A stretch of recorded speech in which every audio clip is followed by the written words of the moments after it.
Good morning, everyone. Welcome to the OpenGov office hours. And I actually didn't start with our start screen. This is our start screen for this week. OpenGov, adapt or die. And I also have Chipo with me. Hi, Chipo. Hello, everyone. Yeah, so we call the theme this week OpenGov, adapt or die. And why do we do this? And why does it have this weird theme? So what we could actually see this week is that the Polkadot website got a brand new look, and it is radically different from what we had before. I actually had the old Polkadot website open on one of my tabs, but I closed it. That would have been nice to show. But yeah, the previous site, it was pink. There was colors, images, and then we have this new website here, which has a serif font, lots of whites and grays and blacks, but no hard whites and blacks. It's mostly grays if you look into the details. And the only pink that is remaining is actually when you highlight things. And I think it's very intentional to highlight the maybe the change of strategy or communications direction that Parity and the Web3 Foundation are going through, and what they want to highlight for Polkadot. I like the dark theme better, Tommy. Have you tried it? Me too. I like serif fonts. I feel like serif fonts are underrepresented in our times. And black and white themes are popular. I just saw this today. I mean, Twitter has transitioned to a black and white theme, and you see it actually quite often nowadays. I heard a criticism about the font, and the person that was saying was, since it's a regular font, you cannot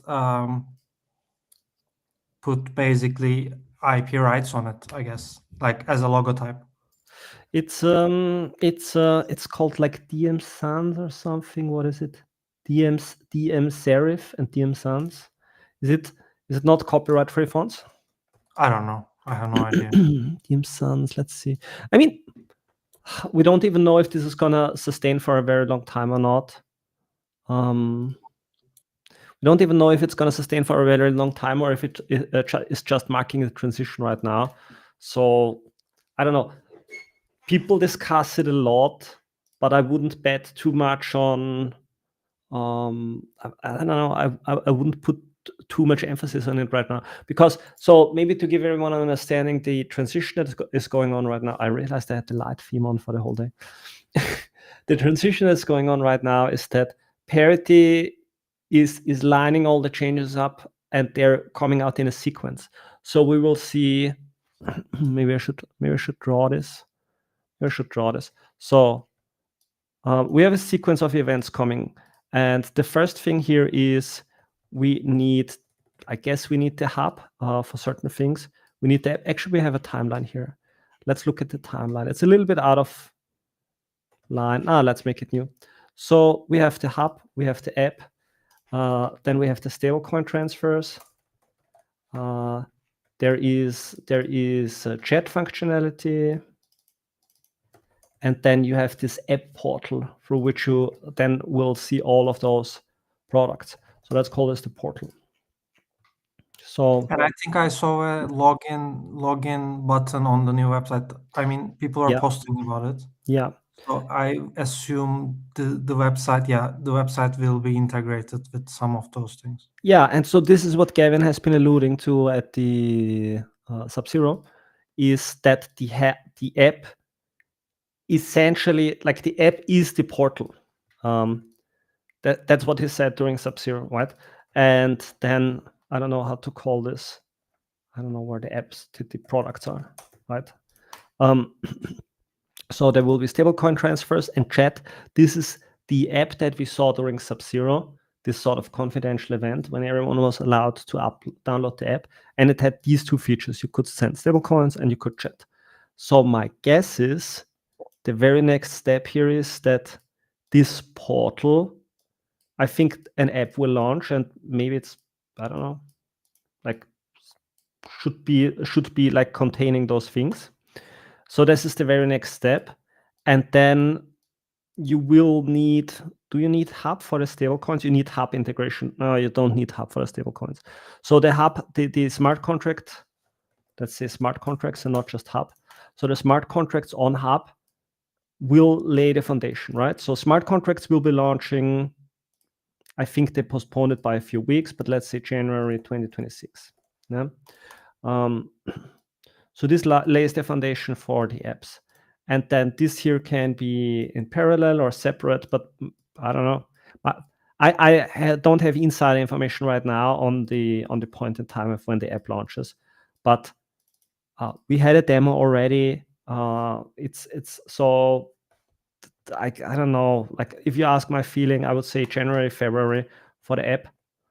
And then the products will come in the following months. So once you have the app launched with stablecoins and chat, and then after some time, this can lead into like the products, right?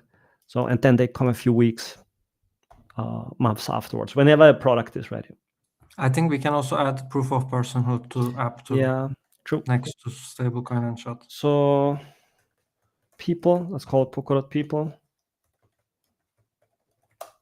And it's not strictly, there is no strict order, like order of dependence here.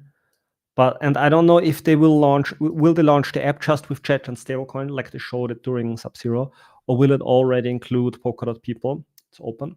Yeah. So it could be all in one big launch, or it could be that they're first launching the app, and then they're launching Polkadot people, and then maybe it's not even a necessity that you need to launch Polkadot people before products. Yeah. So this is all a little bit of, I think whenever it's ready, it's ready. Yeah. I feel like it will be a bigger launch and the people will be included, but I have Bigger no launch. information. So I just feel like that. Yeah, quite possible. I know that like they had an internal demo for a few months already. And yeah. I think that's everything that can be said in public. Okay, so but so that's the idea here. And so this is a stepping stone. So we started this conversation with this is a stepping stone. So people love, I noticed from my past, people love to discuss rebrands and redesigns and so on. But you don't have to expect this website will stay forever. This is a stepping stone for the portal to launch. And when the portal comes, then maybe it's different again. Yeah. And what we see right now, and it very much fits into the presentation that Gavin Wood gave at Sub-Zero. If you listen to the presentation from Gavin at Sub-Zero, it does not talk about specific products. I don't think he even mentioned Hub. He talked about the very fundamental philosophical direction he wants to take Parity right now, that he wants to see for the Web3 Foundation. And you see that the website is adapted in the same manner. It talks about philosophy first, and it provides the stepping stone for when the portal launches. Yeah. Still, when we come back to the topic of today, it's adapt or die. So I had some talking points on the website still. Okay, yeah, let's do that. Because I was thinking on this today and I realized something. This is not actually a website launch by itself. It's actually two things under one action. So the website has launched, but there's also a branding decision here. Because like we it's a very strict change from pink, like that more colorful vibes, to I would say more serious one. Yeah. I personally really like the branding change, and I've been also actually talking about this, like we should leave pink and maybe go gray or black. You did. And I really like the branding decision. I like the website because it's simple and fast, and that's my only criteria for websites as a as a like retail person in this sense. But I also see some criticism, and I agree with some of them, that OpenGov is completely there was no proposal about this, either the branding change or the website. And this is the common criticism I see, and I'm, let's say, half agreeing with it. Yeah. What do you think about this? I don't see why. I mean, who is Polkadot.com owned by? I guess it's the Web3 Foundation or Parity. They don't have to ask for permission. And so this is one thing. They maybe could ask for permission, but they don't have to. So why should they? And the other thing is design. So design is something you cannot come up with in a committee. Design can never be agreed in a committee because you will always, no matter what design you have, you will always have people disagreeing. So design is something that has to be pushed. Yeah. So it's more like who is able to make a go no go decision for a website. But the Polkadot.com website is not owned by the DAO. So you could make a consultation, but I think a consultation is it's a time intensive process. The website, it's okay. I think it's a good, it's for the stepping stone, it's okay. Yeah. Because it's sort of, it's signaling that everything is being rolled up again, or let's say reconsidered again, that there is a reset in everything and you should reset your expectations. I think the signal here is mostly you should reset your expectations. And that is much more important than the quality of the website, because the quality of the website, there is a few things I would have to criticize. But I'm not talking about that because it's irrelevant right now. The important signal right now is you should reset your expectations. And that goes to everyone in the ecosystem. So that is because the whole game that is played in crypto, there was a very good, maybe I can find it, there was a very good blog post that I read today. There's these people that have been in crypto since forever, and they have been playing the crypto meta in terms of how product rollout works. And it's basically you're just targeting the crypto audience, the people that are already in crypto. And sort of the implied expectation is you just want to onboard more people into crypto. And the thesis of the blog post was that that's not the right expectation. Actually, you had these innovations like when the internet came along. It's not like everyone became part of the internet bubble, but rather that the internet became so normalized that it was accessible for normal people. But it's not like everyone is an IRC nowadays. But in the beginnings, like the internet was basically IRC and news groups, etc. Right? But it's not like millions of people have been onboarded to IRC. It's not like that. It's rather that the internet has adapted to cater to more regular people. And so the thesis was that crypto will also normalize in terms of there will just not be a distinction in the future about the Web3 industry or whatever and other crypto. It's a stack of technologies that can be used. And so you should not expect that more people come into Web3 and crypto, but rather that sort of the bubble that is crypto right now in terms of like the social environment, it will dissolve. And in a way, it will become more boring. And I think if you look at Parity and Gavin now, Gavin, I think, had this insight or realization for himself that he does not want to cater to teams anymore and trying to get them to come to the ecosystem and build and play all of these weird dances and games, but rather he wants to just get the stuff done and build it himself. And so I think this communication is to everyone and to invite everyone to reset and just look at everything with fresh eyes and maybe realize, I don't know, for me this was definitely true, to realize like what things did you accept because they're normal in crypto and you thought, okay, you have to play along with these things even if you think they're stupid. And I think the signal here is just don't play the stupid dances anymore. I value that, and I also see a similar, like I also understand similar thing, and I really like that, to be honest. Like I really like that idea of a hard reset and like somehow like disconnect from the past, like recent past even. Yeah. I like that. Though what I am trying to say here is like, yes, this is a good signal, but even if it just procedural, even if it was just like because Web3 Foundation is voting now, even if it's just procedural, I would still prefer to see it on OpenGov just for the long-term culture, like maybe it's like, yeah, it's a month delay again, maybe it's a little bit open discussion, but then you still are somehow feeding into this decentralized decision-making mechanisms on the long term, I would say. Yeah, but then I would ask you, what would you want to see on OpenGov? Because it's sort of the decision over the website, or what? Branding, I would say.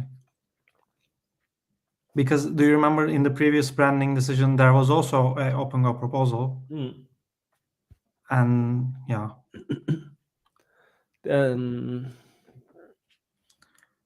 But the one like a few years ago, even before there was OpenGov, the council.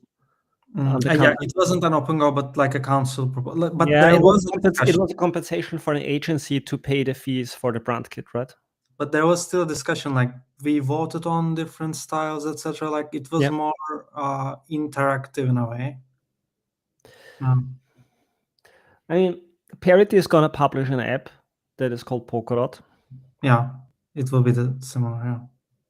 Yeah. Anyway, just my 2 cents on it. Yeah, you could have it. The thing is, from all my past experience, I think design is something that can never be designed in a committee, because it will always be worse. Anyway, I like the new style. So yeah, I think the price to pay is that this website answers fewer questions, and I was just imagining today. I imagine, because when people ask me what I work in, I typically tell them I work in Polkadot. But if they would be visiting that website today, like, it doesn't match the explanation I previously gave about like what Polkadot is, right? Yeah. So it's sort of, I think it's confusing if you come to the website, because that's like there is very little to do. It feels like an early stage startup. This is another criticism I'm seeing, Yeah. and it's basically like more general than you say. Basically, is like this is disregarding all the work we've done in the past 2-3 years, and this is a similar line of criticism. Yeah, so I agree with that. That's the price to pay for a reset. Yeah. All right. Okay. So taking that, we can also see that somehow reflected in also other pages already. Okay, we want to take that momentum, and so the main thing we want to discuss for today is like OpenGov, adapt or die. And so why we gave it this title is that similar to how a lot of stuff in Polkadot in general is changing, OpenGov is also changing. And the observation we made recently is that a lot of people have a hard time understanding what can we propose for. We see a lot of discussions about closing bounties and those things. And so this is something we want to discuss today. Before we go to that, it's like a 1-minute plug. I just today published this RFC. So that's a proposal that's published to the Polkadot Technical Fellowship. It's an RFC, so it's a slightly technical proposal. And it's an OpenGov idea. The OpenGov idea is we have those milestone-based payments. So quite a lot of teams currently, when they're coming to OpenGov, they are being told by the Web3 Foundation that if they want to have the positive vote from the Web3 Foundation, they have to submit milestone-based spends. And so what it essentially means, it's strictly speaking not milestones, it's more like a time-based spending. So for example, every 30 days you receive a certain payment. And the idea here is that you structure those milestones in a way where you deliver the milestone within that time frame, and then it can be reviewed, and then you receive the payment. And if there is a delivery not coming like on time or in a bad quality or whatever, then the payment can be canceled. Now, the issue that we see today is that this is happening on a treasurer track. And the treasurer track takes up to 36 days to execute. So it's 28 days of runtime, and then it's up to 7 days in the decision period. And because the support threshold is like very high, close to the end, in theory, it is possible that you only go into the confirmation on the last days, after 28 days. Then you have 7 days of confirmation, and then you have like a few more hours to execute. And so it could take up to 36 days to execute, which is a very long time because it's longer than a month. So if you want to cancel, because imagine someone does not deliver something, there is even a payment, and then you want to issue a cancellation, even if there is a payment in the next month, it would still get paid. So it's too long. So the proposal here is to introduce a new track, and this track is specifically to avoid spends, and it only takes 15 days. It has similar parameters to the referendum canceller. It just gives a little more time for consideration. So I posted this to the Polkadot forum, and it is also posted to GitHub. And yeah, would love to see a debate, and maybe someone from the core developer wants to pick it up. Rada also already commented that he liked it and he suggested a similar idea recently. All right. Tommy, maybe we should also mention, at least give it the reference, because yeah, I initially got the idea from a OpenGov proposal, 1870 on the treasure track, which named Ensure Accountability, and they were this was coming from the Treasury Guardian proposal owners, and they were underlining this problem. So maybe we should also give the reference to. True. I think that came up during that debate, right? No. Yeah, exactly. And they also commented on one of our spaces before. I see. Okay. Yeah. It was I think it was the live stream 2 weeks ago. Maybe.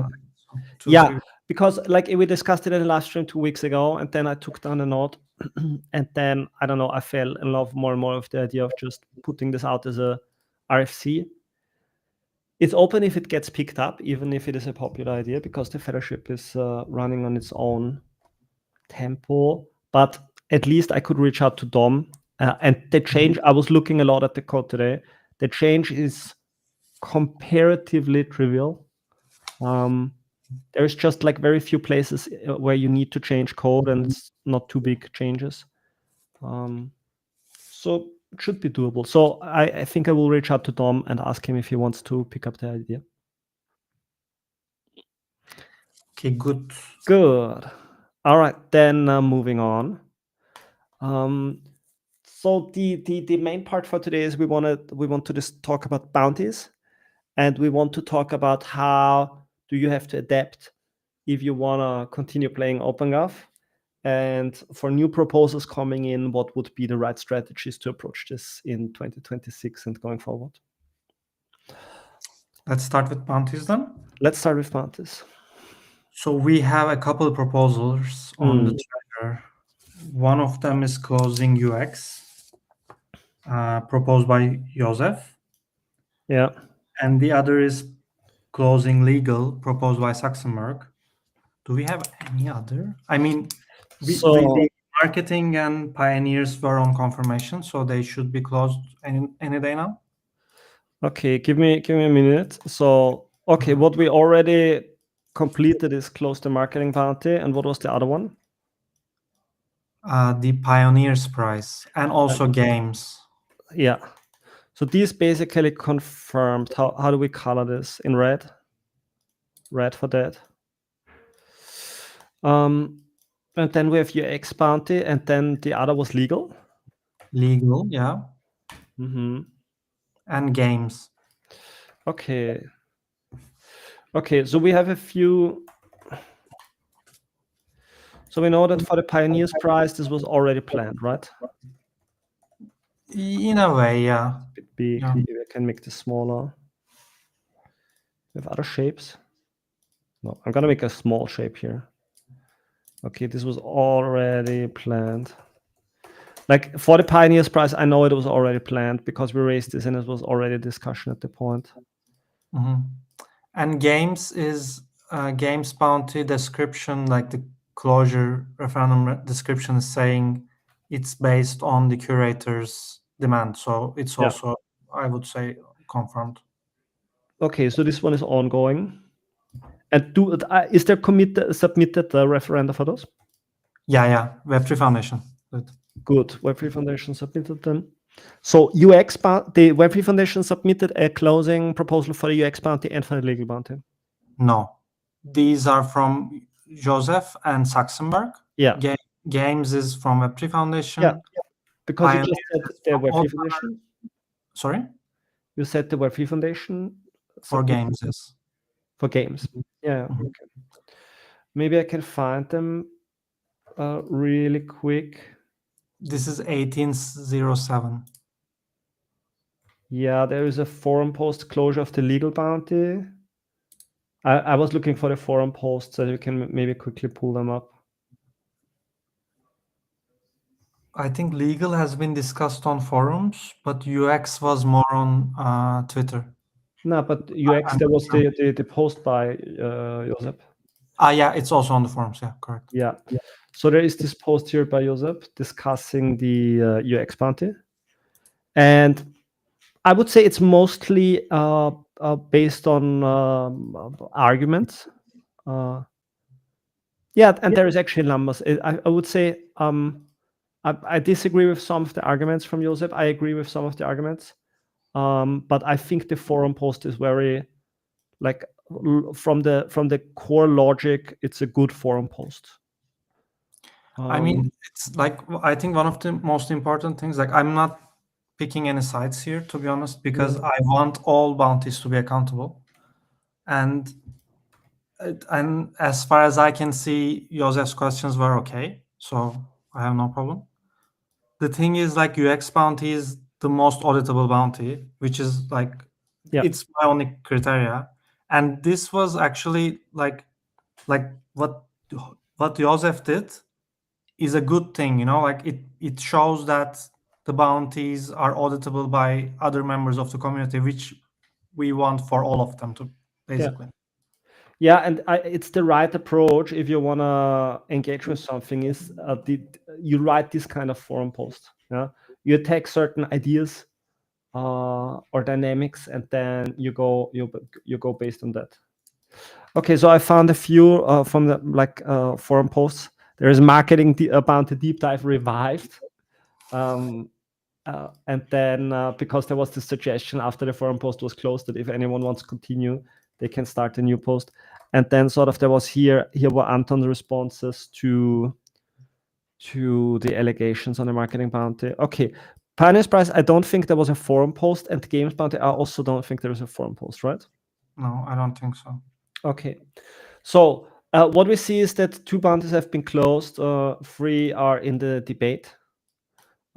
This looks like it is definitely going to be closed. Yeah.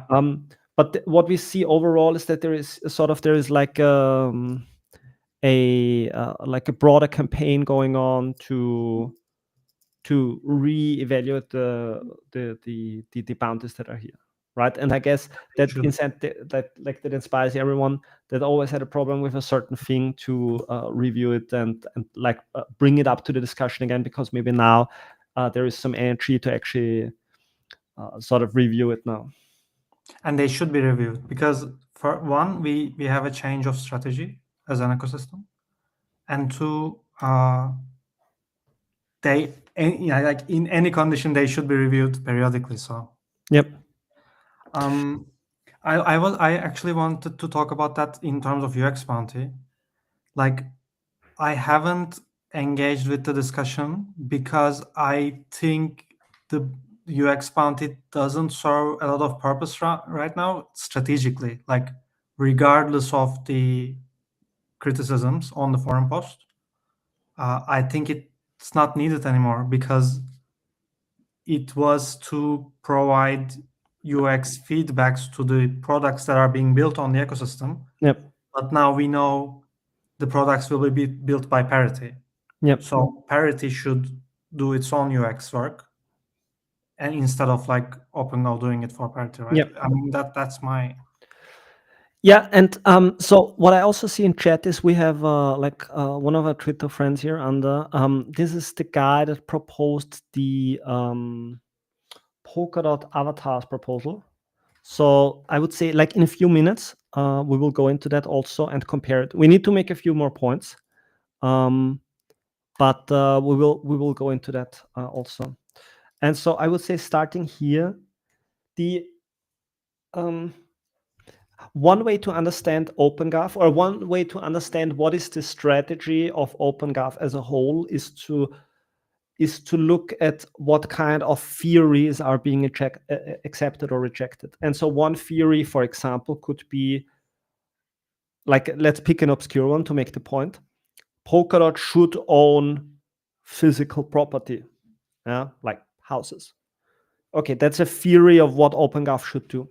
And you can test this theory and you can make proposals and say, Polkadot should buy this house, or Polkadot should buy this island, or whatever.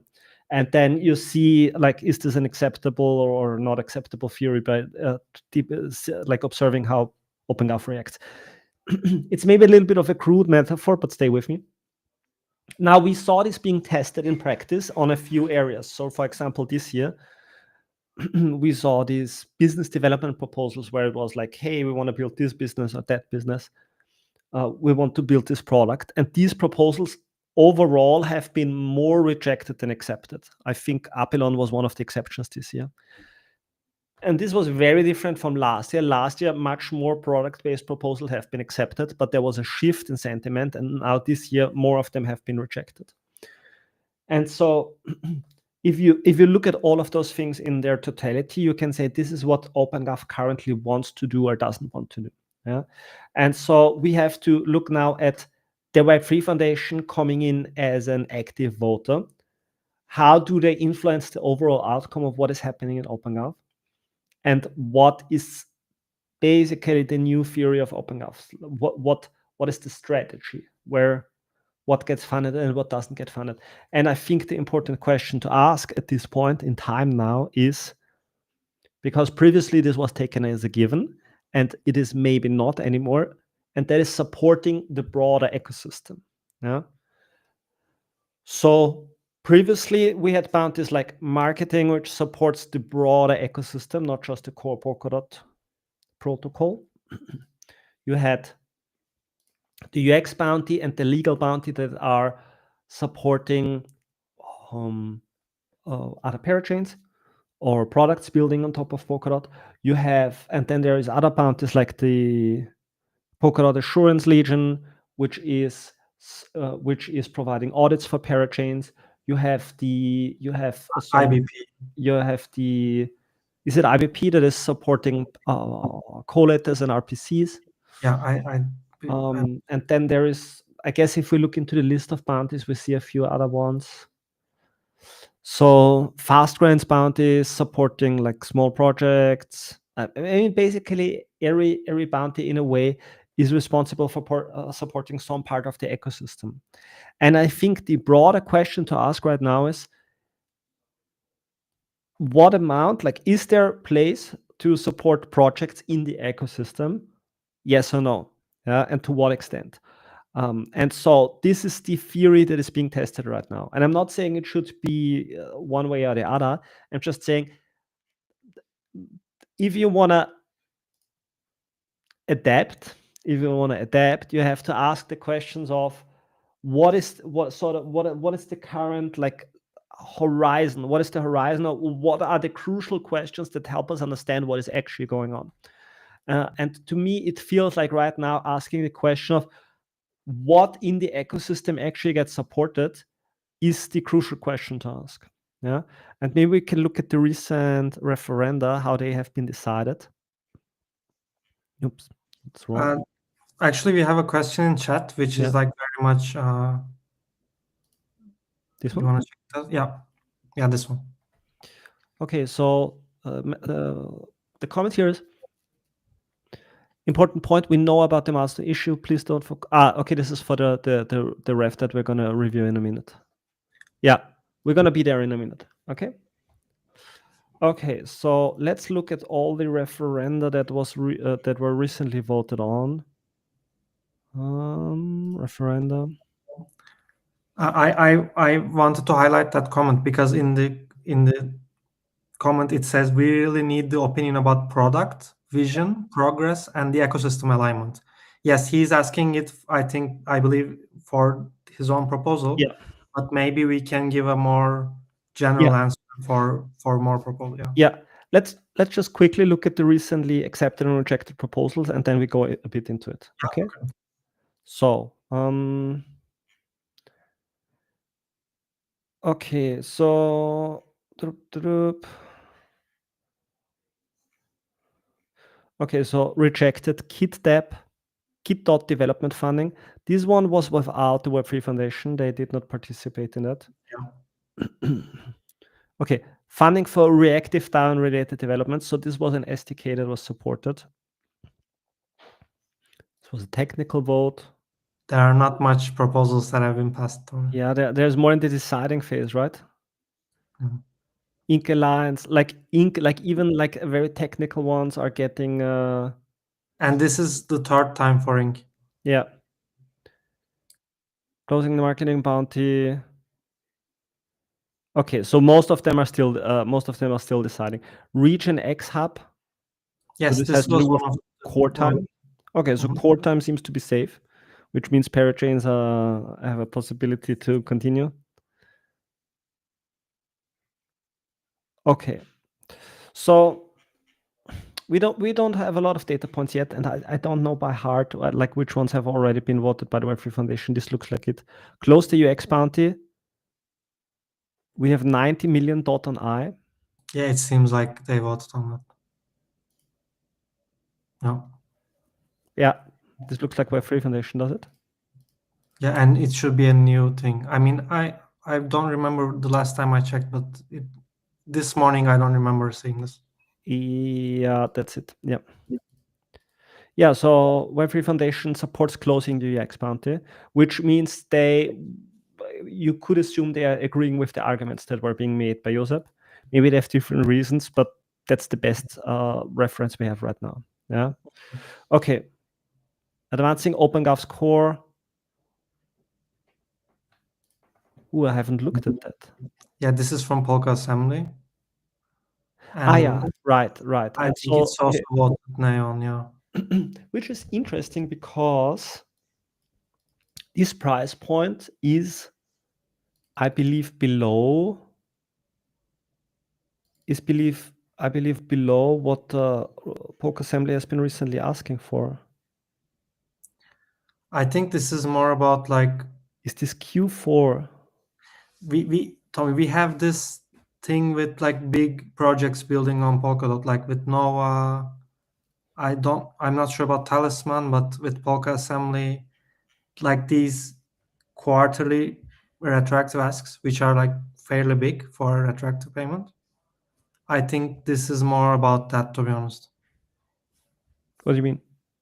Like retroactive work is okay, but if you're asking $200,000 maybe, or 150, maybe don't do it retroactively.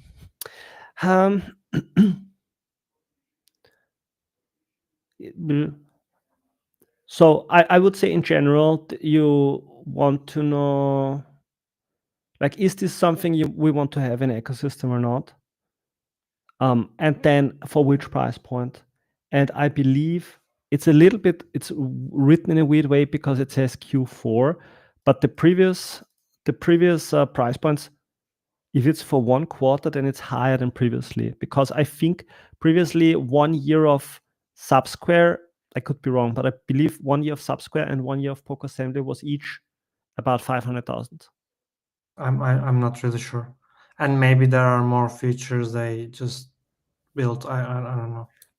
Nah, but if I have the numbers in my mind correctly, then a full year is 500,000, a half year is 250,000, and a quarter would be 125,000, right? So this seems like a raise of price. Yeah. And yeah, it's a retroactive proposal.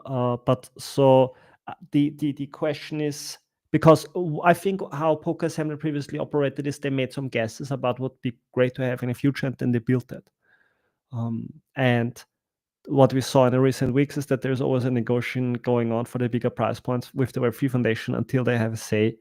So if they ask for retroactive funding and it gets rejected, it's going to be interesting to see what happens. But at this point, I would say it could also be a price negotiation. Or Web3 Foundation says we don't want to have poke assembly anymore, but I wouldn't see that at the current point. I have no idea. I think as long as you, we will see. We will see. Okay, let's go over to the question from our friend here, Polkadot avatars. So okay, let's look into it. Under graphics, proposal $535,000. And currently we see 20 million on the nays. And there is Chaos DAO and Linexus. Okay. So the first thing that I see without even looking at the proposal is, so this is basically funding. This looks, my guess is we have to look into it, but this looks like it will likely be a sort of a user engagement thing. So for this, I haven't seen being that price point paid in a long time, right? So this is my first reaction. Okay, let's see what it actually is. So I just quickly skimmed it, and it's something like you create an avatar, and then they also build SDKs to integrate it with different games, and then you can use the same avatar in different games. Something like that. Very cool.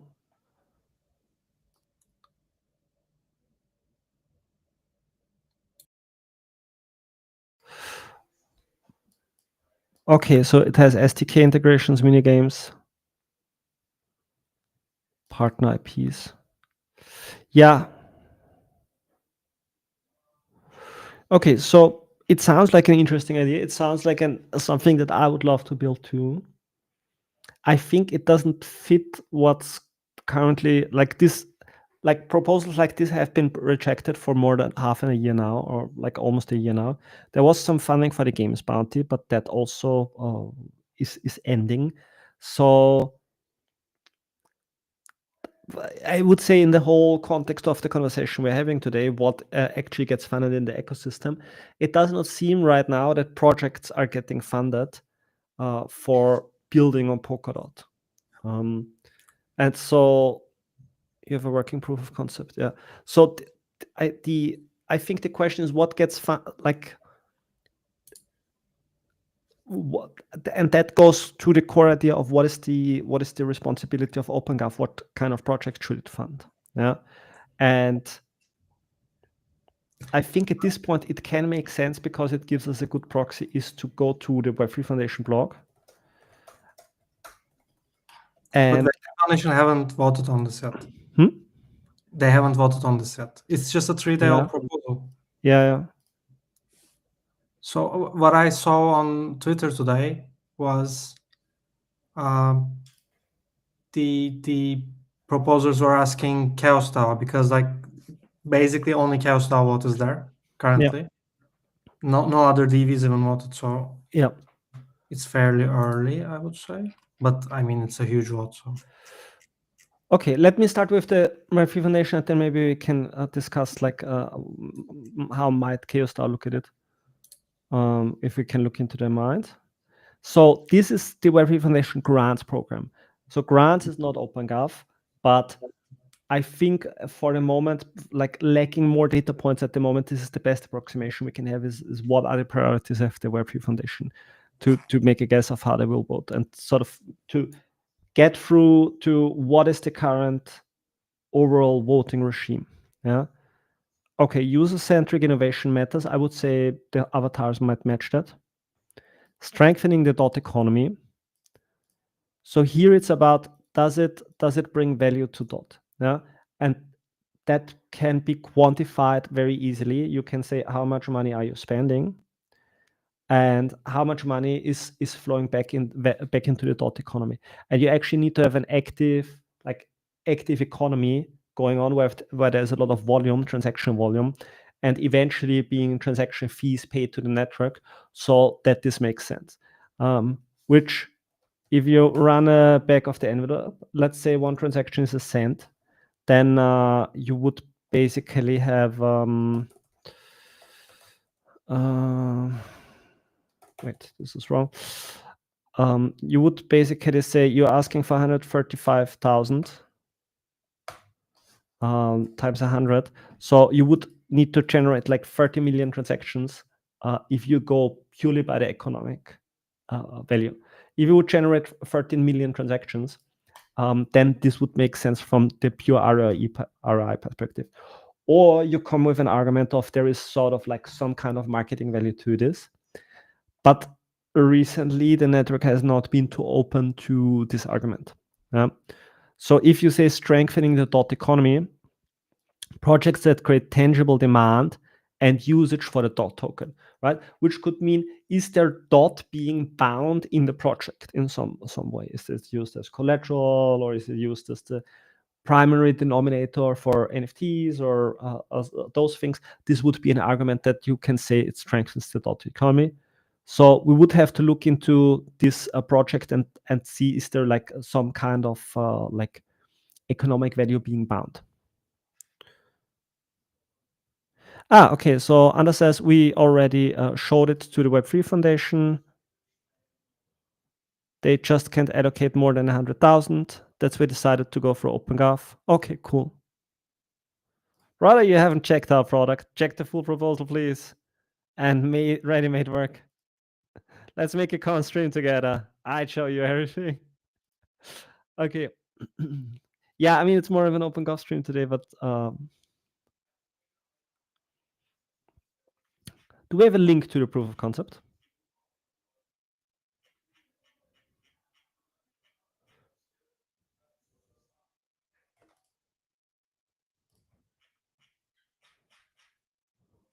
GitHub. How it works.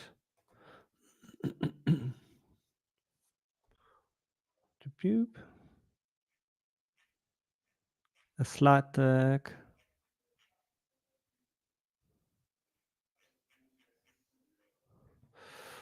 So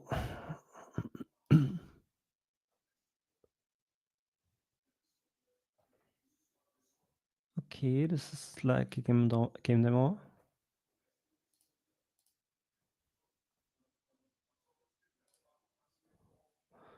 Assets. And it was part of the Web3 Foundation. This was a proposal to the Web3 Foundation grants program. I see. Good. Yeah. I'm gonna continue through the list just to like sort of like give a feel. Solutions we can use ourselves. So this was about practicability. I have a tweet here, tweet link. I cannot copy. Can I just? Problem is Restream blocks these links for me. Yeah, okay, to make sure that the viewers like know what's going on, let me finish that list and then we review the avatars project a little bit more. Solutions we can use ourselves. Teams built to last. So financial sustainability. What's the path to sustainability? How will you make revenue within 12 to 24 months? And that address compliance issues. Yeah. So I think what I can say is that in the last few months, we haven't seen proposals like this one accepted.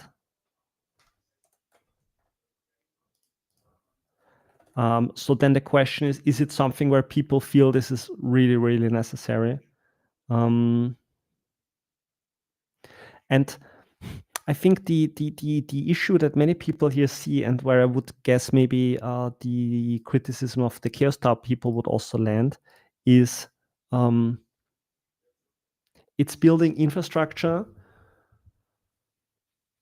that is meant to be used by others. And I think what we see in the last years in Web3 is that this is very often not materializing in this way. So building infrastructures so that others can build on top of it, this is very often not happening.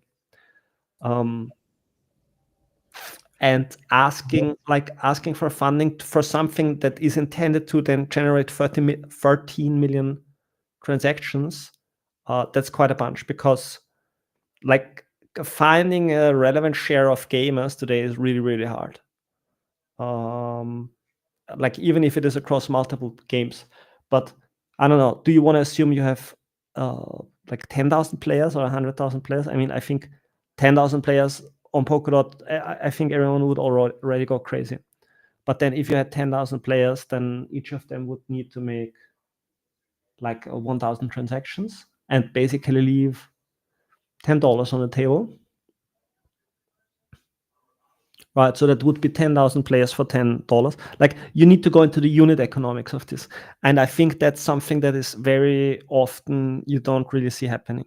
Yeah, so I think it would make the proposal more solid to have maybe unit economics, but still, then I feel like in Polkadot the environment is like voters are not very bullish anymore on supporting like theoretical ideas of how you could build something with infrastructure. Okay, but that's my general statements without having looked too much at the thing, right? So I don't want to talk bad about the idea. It's just like the general feeling that I'm currently seeing as a sentiment.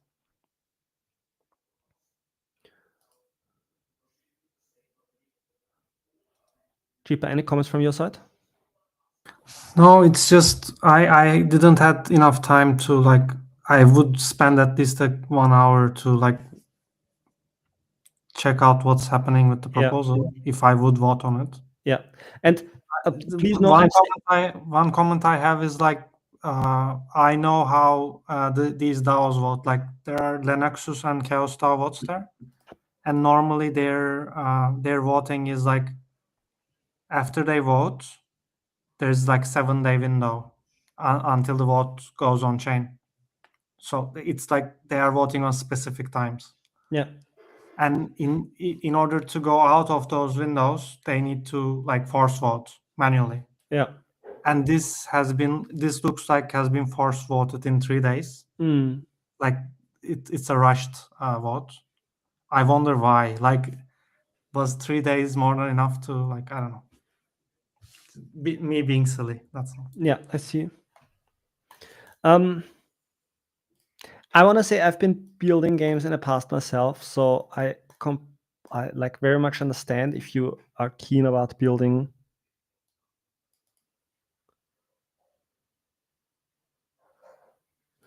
Okay, but maybe let's use this as an opportunity to understand how it could work in the future. So we know that we can look at one proposal that has been supported recently. Which was search doesn't turn up. Do we still know what the number was? The Holler proposal? The people proposal? Yeah. I think it's on the root track. It should be easy to find for you. Was it the root track? Yeah, it's the root track. Okay, so because I think this gives you an important insight if you look at that proposal.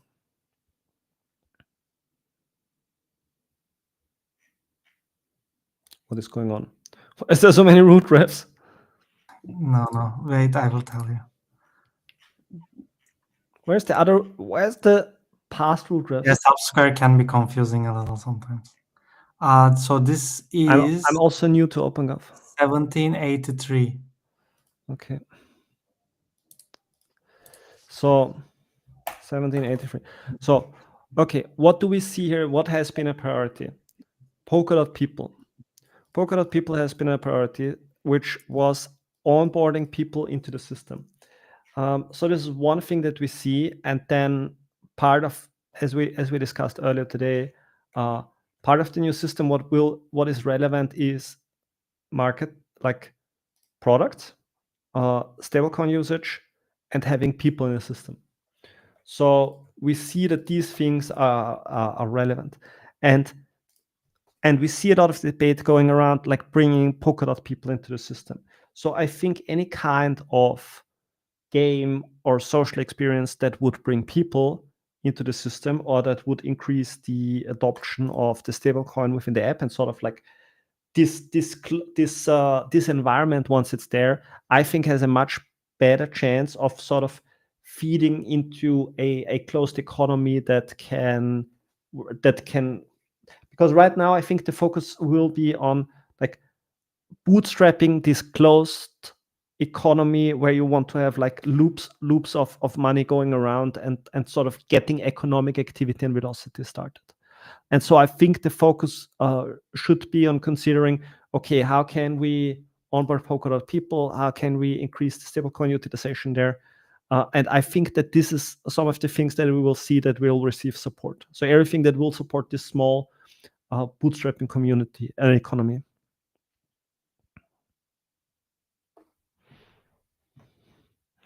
Okay, yeah, so Anna says we should absolutely have a common stream, and we're absolutely great fit for the proof of personal project.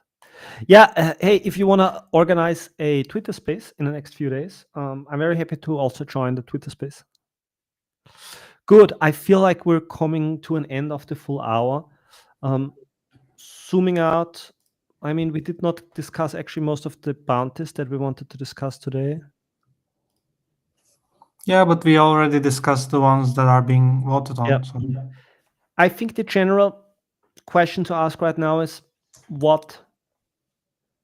where will to which projects will support go to, and to which dynamics, and what KPIs, and what is currently being supported to grow. And I think there is a general direction that we see here in terms of the bounties that are getting closed. And so the question is, will also be about around the other bounties, which of those bounties will come into the debate in the coming weeks.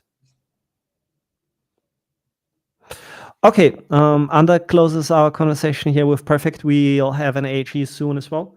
I'm going to be there tomorrow. Is it Wednesday? Is it Tuesday? It's Wednesday. So tomorrow AG, I'm going to be there too. So we can definitely hang out there. All right. Good. I would say we close it down here. It was a very intense discussion today. Any last words from you, Chipa?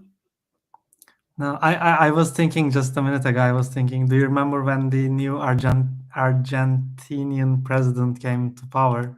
He was like closing departments, like he was like shredding papers from the from the table. I feel like it's the current Web3 Foundation just closing all the departments.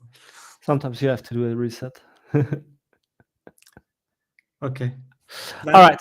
See you later.